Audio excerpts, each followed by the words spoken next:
생생하게 상생하며 YTN 라디오 생생경제. 안녕하세요. 아나운서 장원석입니다. 휴가를 떠난 김혜민 PD를 대신해서 이번 한 주 생생경제 진행을 맡게 됐습니다. 2020년 한 해를 마무리하면서 국내외 다양한 경제 이슈들을 놓치지 않고 살펴보겠습니다. 오늘은 우리에게도 굉장히 익숙한 배달 앱과 관련한 기사가 눈에 띄었습니다. 유명 음식 배달 앱 운영사인 요기요를 소유하고 있는 독일 기업 딜리버리 히어로가 또 다른 음식 배달 운영사인 배달의 민족을 인수하기 위해서 요기요를 매각하겠다는 결정을 내렸습니다. 물론 딜리버리 히어로는 배달의 민족과 요기요 두 마리 토끼를 모두 잡고 싶을 테고요. 또 그럴 수 있는 능력도 충분해 보입니다. 공정거래위원회가 기업 결합 승인 조건으로 요기요 매각이라는 까다로운 조건을 제시했는데 이 배달의 민족과 요기요 사이 선택의 기로에서 딜리버리 히어로의 선택은 배달의 민족이었습니다. 코로나19로 인해서 배달 음식 주문량이 그야말로 폭등하고 있죠. 딜리버리 히어로의 선택은 머리는 조금 아팠겠지만 어느 쪽이든 소위 남는 장사일 겁니다. 하지만 뚝 떨어진 매장 손님의 공백을 어떻게든 배달로 메워보려는 요기요와 배달의 민족 안에 우리 소상공인들은 이런 여유 있는 선택은 아마도 다른 세상 이야기입니다. 부디 딜리버리 히어로가 어려움을 겪고 있는 입점 소상공인들과 상생할 수 있는 방안을 세우는 진정한 히어로가 되기를 기대해보겠습니다. 2020년 12월 28일 월요일 YTN 라디오 생생경제 지금 시작합니다.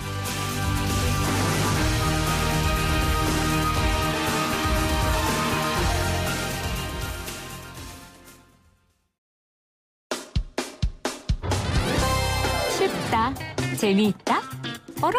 무슨 말인지 이해가 간다. YTN 라디오 생생경제.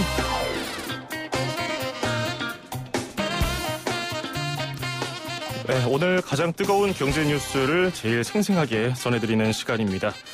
경제 대국인 중국의 성장세가 무섭습니다. 코로나19로 인해서 전 세계의 경제 성장이 주춤하고 있는데요. 내년도 중국 경제에 대한 장밋빛 전망은 계속 나오고 있습니다. 자세한 내용 미중산업경제연구소 조용찬 소장 연결해서 자세히 들어보겠습니다. 소장님 안녕하세요. 예, 안녕하십니까. 예, 일단은 국제통화기금 IMF가 내놓은 내년도 중국의 경제 성장률 전망치부터 보겠습니다. 8.2%라고 했거든요. 이 수치가 어떤 의미를 담고 있습니까? 네, 중국 경제 같은 경우는 올해 1.9% 성장을 하면서 주요 국가 중에서 유일한 플러스 성장을 하는 나라로 기록이 됐는데요. 내년에는 8.2%로 그야말로 V자형 경기 회복을 할 것으로 보여집니다. 중국은 세계에서 가장 먼저 코로나에서 완전히 회복되는 것으로 보여지는데요. 이제 문제는 분기별 성장률을 보셔야 됩니다. 내년 1분기에는 올해 1분기가 마이너스 6.8이었기 때문에 기저효과로 무려 16%나 폭발적인 성장을 할 것으로 보여지는데요. 하지만 2분기부터는 7%, 3분기 6%, 4분기 5%로 성장이 떨어진다는 겁니다. 예. IMF가 예상한 것은 아무래도 중국 격언에 이런 말이 있습니다. 아름다운 꽃은 항상 화려할 수가 없고요. 좋은 시절은 영원히 계속되지 않는다는 말이 있는데요. 내년에 미중 간의 패권 전쟁이 전방위적으로 벌어진다든지 지금 코로나 위기 과정에서 풀린 자금을 회수하는 가운데 국유 기업들의 디폴트 현상들이 일어나는데요. 이런 현상들이 계속되면 회수 코뿔소가 출현할 수가 있게 되는데요. 이렇게 되면은 IMF가 예상한 대로 8.2% 성장 목표를 달성할 수 없을 가능성도 이 안에 그 전망 보고서에 포함이 되어 있습니다. 예, 여러 가지 이제 일어날 수 있는 상황들을 고려해서 8.2%라는 성장률 전망치를 IMF가 내놓은 건데요. 전국경제인연합회는 이 중국 경제 전문가들을 인용해서 내년 중국 경제 성장률을 7.8%로 전망했습니다. IMF 전망치보다는 조금 낮고요. 이 IMF에서는 그러면은 내년 중국 경제에서 뭘 기대했길래 이렇게 조금 더 높은 수치를 전망했을까요? 아무래도 5G라든지 신에너지와 관련된 투자를 계속 중국 정부가 이어간다는 겁니다. 올해만 무려 270조 원 넘게 투자를 했고 보조금을 줬는데요. 상반기 전체 상장 기업 4,019개사의 보조금만 전년 대비 무려 19.2%나 늘어왔고 이게 이제 내년에도 계속 는다는 겁니다. 예. 또 한 가지는 내년은 쌍순환이라고 하는 새로운 경제 발전 모델을 시작하는 첫 해인데요. 이 때문에 반도체를 중심으로 해서 서프라이 체인망을 독자 구축하는 대규모 투자가 진행이 된다는 겁니다. 세 번째로는 중국이 현재 백신과 관련해서 임상 실험을 하는 3단계에 들어간 회사가 2개, 그리고 2단계는 2개 정도가 되는데요. 내년 상반기에 개발이 완료되고요. 현재 춘절 전에 5천만 명에 대해서 예방접종이 실시가 된다면 경기 진작에 도움을 줄 것으로 보고 있기 때문에 그렇습니다. 예, 중국 정부가 내수 활성화를 위해서 전폭적으로 투자를 하고 있고 또 기업들도 그에 발맞춰서 움직이고 또 코로나19 백신 상황까지 임상 단계에 접어들었다는 이런 근거들이 그럼 중국 경제가 흔히 말하는 좀 내려갔다가 급 반등하는 V자 반등에 성공했다는 그런 설명을 할 수가 있을까요? 네, 그렇습니다. 중국 경제와 관련된 기초 체력을 보여주는 게 위엔화 환율인데요. 예. 위엔화는 올해 5월 27일 날 1달러에 7.16 위엔으로 고점을 찍은 뒤에 오늘은 1달러에 6.53 위엔까지 9.6% 정도가 절상이 됐습니다. 예. 네, UBS라든지 도이치방크 그리고 BNP 파리바와 같은 국제 투자은행들 같은 경우에는 내년 6월 말에는 1달러에 6.3위엔 연말에는 6.2위엔대까지 진입할 것으로 보고 있고요. 미국의 시티그룹 같은 경우에는 이거보다 더 나가서 5위엔대까지 진입할 것이라는 전망 보고서를 내놓고 있습니다. 이뿐만 아니라 부동산 개발 투자, 사회 간접 자본 투자, 설비 투자를 보여주는 고정자산 투자 같은 경우에는 12월 달만 전년 대비 무려 9.7% 성장을 했는데요. 투자가 소비를 대신해서 중국 경제 성장 엔진 역할을 해주고 있고 내년 경제와 관련해서 좋게 보기 때문에 위엔화도 계속적인 절상 압력을 받는 것으로 보여집니다. 예. 그런데 코로나19 때문에 세계 경제가 지금 굉장히 어려운 상황이고요. 중국도 마찬가지입니다. 중국이 아무리 내수에 투자를 한다고 한들 그렇게 이미 떨어진 그런 경제적인 저하 상황을 회복하는데 좀 오래 걸릴 것 같거든요. 근데 중국은 좀 다른가요? 어떤가요?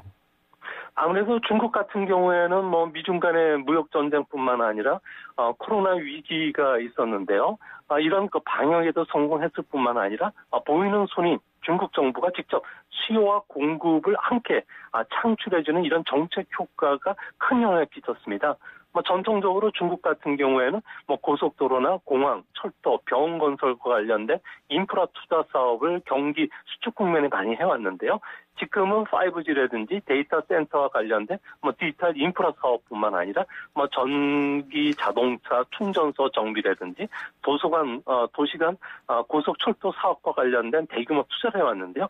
이런 게 이제 문제가 되는 게 이제 앞으로 소비를 자극시켜주기 위해서 자동차 한 대당 3,000위엔 그리고 자동차당 구입이 3% 보조금을 줘왔는데요. 이게 이제 올해 말이면 다 끝나게 됩니다. 예. 이렇게 되면은 중국 같은 경우에는 그동안에 풀렸던 자금들을 환수해야 되고 또 보조금 없이 성장을 해야 되기 때문에 일시적인 그 수요 절벽 현상에 봉착할 가능성이 내년 초에는 발생하지 않을까 보여집니다. 예, 그런 이제 변수도 살펴봐야 되겠고요. 미국과의 관계도 앞서 서두에서 설명해 주셨는데 자국 우선 보호무역이 기조였던 도널드 트럼프 행정부에서 이제는 조 바이든 행정부로 바뀝니다. 이건 역시 중국의 경제 성장률을 IMF가 조금 높게 본 것에 일조했을 것 같은데요. 구체적으로 이렇게 미국 행정부가 바뀌는 부분은 중국 경제에 어떤 영향을 미칠 것으로 보십니까? 네, 당장 중국 같은 경우에는 그 미국의 대중국 경제 정책이 바이든에서도 갑자기 바뀌지는 않을 것으로 보여지는데요. 예. 다만, 미국의 그 권력이 교체되는 2달 반 동안에 중국의 외교 통상 정책이 발빠르게 움직이고 있다는 겁니다. 거친 늑대 외교라고 하는 전랑 외교에서 현재는 그 스마일 외교죠. 판다 외교로 180도 전환을 했는데요. 미국 같은 경우는 주요 동맹국인 한국과 일본에 왕이 외교부장을 보내서 시 주석과 관련된 방문도 협의하고요. 또 RCEP이라는 자유무역 협정도 체결하고, 그리고 중국이 새로운 경제 정책인 쌍순환에 의해서 내수 시장을 개방할 테니까 중국에 좀 우호적으로 좀 그 관계를 맺자고 제의했고요. 또 이 국가에도 이런 기술적 협력을 제의했는데요. 이런 현상들이 바로 나타나는 게 무역 부분입니다. 예. 중국은 11월 달에 수출 금액이 전년 대비 20%나 증가했는데요. 10월보다 2배 가까이 늘었다는 겁니다. 이 때문에 무역 흑자도 1990년 이후에 최대치인 754억 달러까지 늘어났는데요. 아무래도 가구나 가전, 왕구, TV, PC뿐만 아니라 마스크나 인공호흡기와 관련된 의료물자 수출이 크게 늘어나는 이런 효과도 좀 보고 있는 그런 모습입니다. 예, 이런 중국의 경제 순풍 수치, 글쎄요, 부럽다고 해야 될까요? 지금 어떻게 봐야 될지, 저도 지금 고민이 되는데, 어쨌든 중국 경제의 성장, 한국 경제에 미치는 영향이 지대합니다. 우리나라의 대중국 수출 비중은 또 워낙 높고요. 이번에 중국 경제 성장률이 높게 나오니까 아무래도 내년도 우리나라 경제 성장률도 같이 좀 높게 나오지 않을까, 이런 전망을 할 수 있을까요? 네, 맞습니다. 우리나라의 경제 성장률은 올해 마이너스 1.1% 전후가 예상이 되는데요. 예. 외환 위기 이후에 22년 만에 마이너스 성장을 할 것으로 보여집니다. 하지만 내년도 경제 성장률과 관련해서는 정부 측에서는 3.2%를 보고 있고요. 한은은 3%, KDI도 3.1%로 전망하고 있습니다. 이같이 좀 낙관적으로 보는 것은 아무래도 반도체라든지 자동차를 중심으로 해서 대중국 수출이 빠르게 회복이 되고 있기 때문에 그런데요. 특히 우리 같은 경우에는 중국의 성장률이 1%만 높아지면은 우리나라 성장률을 0.4%포인트 정도 끌어올리게 됩니다. 예. 아무래도 최근 들어서 위안화 절상 압력을 받다 보니까 대중국과 관련된 소비재나 중간재 수출이 크게 늘어나는 것도 이런 여러 가지 대중국 수출과 관련된 호재로 작용하는 그런 모습입니다. 예. 중국 내수 투자에 앞서서 IT라든지 바이오 이런 쪽에 투자가 많이 되고 있다고 말씀해 주셨고, 방금도 우리나라 기업들이 반도체 자동차 부분을 중국에 많이 수출할 거다. 그러면 이런 분야를 중심으로 어느 정도 수출 증가가 될 것으로 전망이 되나요? 네, 현재 미국 같은 경우에는 중국에 대한 반도체 제재가 상당히 심각할 정도로 진행이 되고 있는데요. 예. 이 때문에 중국 반도체 회사인 SMIC 같은 경우에는 현재 반도체 장비뿐만 아니라 부품과 관련된 교체도 할 수가 없어지면서 반도체 생산이 크게 지금 줄고 있는 상황입니다. 이 때문에 12월 달부터 우리나라의 대중국 반도체 수출은 전년 대비 20% 이상 크게 늘어났는데요. 예. 중국 같은 경우는 앞으로 디지털 인프라죠. 5G나 AI, 자문 인터넷, 데이터 센터용 반도체 수요가 크게 늘 수밖에 없고요. 또 디지털 혁신에 의해서 온라인 교육, 쇼핑, 의료와 관련된 첨단 제품에 반도체가 들어가야 됩니다. 이뿐만 아니라 스마트 시티, 사이버 보안 분야에서도 반도체 수요가 폭발적으로 늘어나는데 현재 공급 부족 사태가 직면하다 보니까 자동차 생산 공장들이 일찍 지금 멈춰 서기 시작했고요. 스마트폰, 5G 통신 장비, 가전제품, 디지털 카메라, 데스크탑용 PC, 노트북 생산에도 큰 차질이 빚어지고 있다고 합니다. 이 때문에 한국 같은 경우는 12월 달 이후 그리고 특히 1, 2월 달에도 아무래도 반도체와 관련된 특수를 상당히 많이 있지 않을까 보여집니다. 예, 이렇게 전망을 해주셨는데, 그런데 전경련이 무역 통계 시스템 자료를 토대로 올해 1월에서 7월 중국의 무역 규모가 지난해보다 같은 기간보다 한 4.1% 줄었는데 부품 소재 수입액은 36.8% 줄었다고 발표했거든요. 결국은 중국이 다른 나라에서 부품 수입이 어려우니까 자체 조달해서 내수에 이제 투입하는 이런 효과로 보이는데요. 2년 연속 마이너스이던 한국의 중국 수출 증가율이 이렇게 중국이 내수 시장을 강조하는 상황에서 플러스로 확실히 돌아설 수 있을까요? 아무래도 현재 미국 같은 경우에는 바이든 정부가 들어서더라도 뭐 경제나 무역, 기술, 환율, 군사적 협력 부분에서 아무래도 첨단 제품과 관련된 규제를 상당히 강화시킬 것으로 보여지는데요. 중국이 내수와 관련해서는 아무래도 첨단 제품의 독자적인 그 서프라이 그 체인망, 그러니까 공급망 자체를 구축하는 사업을 하고는 있지만 이런 첨단 산업의 외국제 부품이라든지 소재를 쓰지 않았을 경우에 생산성이 상당히 떨어질 수밖에 없습니다. 예. 이 때문에 반도체를 비롯해서 첨단 제품에 대해서 한국에 러브콜을 보내고 있는데요. 이제 앞으로 한국 정부가 중국과의 그 관계 회복은 아무래도 새 정부의 눈치를 봐야 되기 때문에 바로 뭐 동맹 관계 이상 중국과의 관계를 개선시키는 상당히 좀 어렵지 않나 보여지고요. 특히 뭐 서울과 부산에 그 내년 보궐선거가 있고요. 예. 내후년도에는 대선을 앞두고 있기 때문에 뭐 중국과 관련된 국민 감정상 중국의 강국 외교라든지 동북 공정을 받아들일 수 없다는 점에서 중국과 관련된 경제 관계가 급속히 회복되기는 좀 어렵지 않나 보여집니다. 예. 그렇죠. 중국과의 관계는 뭐 경제 뭐 수출입만 있는 게 아니고 뭐 북한 문제도 엮여 있고 미국과 중국 갈등을 빚고 있는 가운데 우리나라의 그 사이에서 외교 문제, 또 미세먼지 같은 환경 문제도 있고 여러 가지가 있어서 수출 전망하기에 좀 까다롭긴 할 겁니다. 그런데 그 지난달에 우리나라와 중국을 포함해서요, 영내 포괄적 경제 동반자 협정 RCEP 체결돼서 현재 이제 발효를 위한 준비를 하고 있잖아요. 이 점은 대중국 수출에 있어서 우리나라에 어떤 영향을 줄까요? 아무래도 RCEP 체결되면 대중국과 관련된 소비재 수출이 크게 늘어날 수가 있는데요. 예. 현재 중국 같은 경우에는 쌍순환에서 내수 주도의 성장 방식으로 전환하기 위해서 시장 개방뿐만 아니라 자본시장 개방까지도 적극적으로 추진한다고 합니다. 이 때문에 뭐 자동차를 비롯해서 중국의 생산 차질은 우리에게 대중국 수출의 호재로 작용을 하겠지만 중국 정부 입장에서는 아무래도 보이는 손이 중국 정부가 직접 나서서 뭐 수출입을 통제한다든지 첨단 사품을 육성하기 위해서 보조금을 주는 정책을 쓰기 때문에 생각보다 많은 기회를 창출하지는 못할 것으로 보여지는데요. 예. 하지만 중국이 분명하게 시장 개방을 약속했던 만큼 아무래도 이전보다는 많은 특수를 좀 기대할 수 있는 상황이 되지 않을까 생각이 듭니다. 예. 관련해서 과거에 미국이 주도했던 환태평양 경제 동반자 협정 TPP에서 트럼프 행정부는 탈퇴를 했고요. 일본이 그것을 계속 꾸려와서 CPTPP가 있는데 차기 바이든 행정부는 CPTPP 참여 의사를 밝혔어요. RCEP에 더해서 우리나라가 이제 CPTPP까지 좀 선제적으로 공격적으로 가입을 해서 미중 사이의 균형을 맞춰야 된다는 의견에 대해서는 어떻게 보세요? 아무래도 우리 정부 입장에서는 아무래도 중국과 일본을 중심으로 한 이런 그 갈등 관계를 해소시킬 수 있는 지정학적 위치에 있기 때문에 예. 아무래도 그 일본이 중심이 된 CPTPP에 가입을 한다면은 아무래도 그 경제적 효과보다는 정책 위상을 상당히 높여주지 않을까 보여지고요. 예. 반사 이익으로 인도 태평양 전략에 미국이 강하게 참여를 요구를 하고 있는데 여기에 참여하지 않으면서도 반사 이익을 볼 수 있는 그 CPTPP에 가입하는 정책도 우리 입장에서는 상당히 영내 갈등 관계를 해소시켜줄 수 있는 좋은 기회가 되지 않을까 보여집니다. 예, 그런 점에서 앞서도 소장님 말씀해 주셨지만 바이든 정부가 바로 이제 중국과의 완전한 유화 정책 이것은 바로는 어려울 것이다라고 보셨는데 중국과의 관계도 더 진전하고 싶은 우리 정부 입장에서는 사이에서 굉장히 어렵습니다. 여러 가지 고민해야 될 게 많아요.